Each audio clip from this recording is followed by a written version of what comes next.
Bonjour à tous, amateurs d'histoires émouvantes et de parcours mémorables. Bienvenue dans la vidéo d'aujourd'hui, où nous explorerons la vie d'une icône de la télévision française, un homme qui a créé des émissions légendaires et marqué profondément le public. Il s'agit de Stéphane Collaro, créateur de Le Bébête Show, Coco Boy et Cocorico Boy, des émissions qui ont marqué l'âge d'or de la télévision française dans les années 80. Aujourd'hui, nous explorons les pages de sa vie, de ses plus belles années à ses plus grandes souffrances et aux plus grands défis qu'il a dû relever. Si vous êtes impatient, n'oubliez pas d'activer la cloche de notification et de vous abonner à la chaîne pour ne manquer aucune autre histoire fascinante. Commençons ce voyage. Au cours des plus de 8 décennies de vie de Stéphane Collaro, une grande tristesse a profondément marqué son cœur, une blessure que même l'aura de la célébrité ne peut effacer. Il s'agit de la perte et des difficultés financières qu'il a rencontrées après avoir quitté les projecteurs de la télévision, notamment liés à ses problèmes juridiques et à ses propriétés. Après des années glorieuses avec des émissions comme Le Bébête Show et Coco Boy, Collaro a choisi de quitter le monde de la télévision pour trouver la paix à Saint-Martin, une île française des Caraïbes. Cependant, cette décision ne lui a pas seulement apporté la paix, mais aussi une série de défis difficiles. L'un des plus grands chocs de la vie de Collaro est survenu en 2009, lorsque le fisc français a ouvert une enquête sur sa société Julia Productions, du nom de sa fille Julia. Détentrice des droits de ses émissions télévisées populaires, cette société est accusée d'irrégularité dans la gestion de ses revenus patrimoniaux et d'activités commerciales. Il en a résulté un arriéré d'impôts de plus de 38 000 euros, une somme considérable pour quelqu'un qui s'était éloigné des projecteurs et ne disposait plus d'une source stable de revenus télévisuels.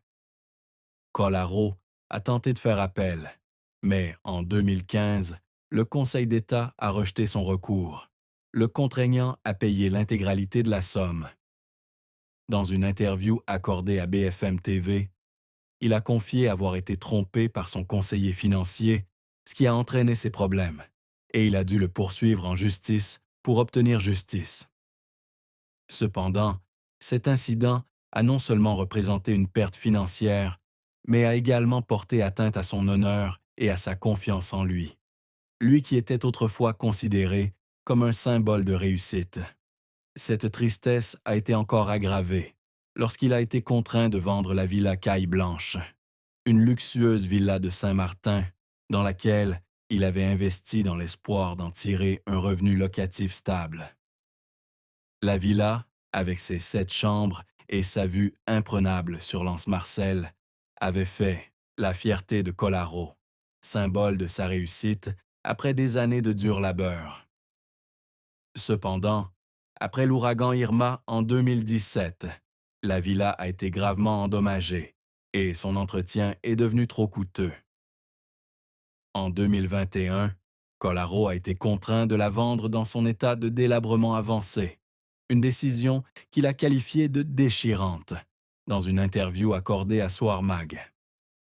La perte de sa propriété n'était pas seulement une perte matérielle, mais aussi le symbole de la fin d'une période de sa vie, où il pensait pouvoir bâtir une vie stable et prospère au paradis.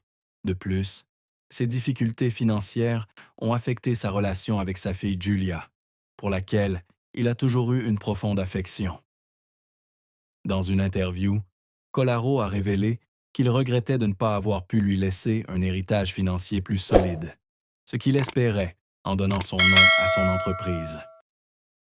Cette tristesse ne provenait pas seulement des chiffres sur papier, mais aussi du sentiment de n'avoir pas pu protéger ce qu'il avait construit, non seulement pour lui-même, mais aussi pour sa famille. Ces difficultés l'ont conduit à de longues nuits de réflexion, se demandant si ses décisions passées étaient vraiment les bonnes. Stéphane Collaro a connu un parcours émotionnel mouvementé, avec 3 mariages et une relation actuelle qui a suscité beaucoup d'intérêt. Il a d'abord été marié à Patricia Lefèvre, une relation qu'il a qualifiée de réussie sur le plan émotionnel, bien qu'ils aient fini par se séparer. Ce mariage lui apporta la plus grande joie de sa vie, sa fille Julia, pour laquelle il nourrit toujours une affection particulière. Malgré le divorce, Colaro entretint une relation amicale avec Patricia, au point qu'elle lui prêta son appartement du quartier latin à chaque retour en France. Il confia dans une interview à Gala que la générosité de Patricia était extrêmement rare.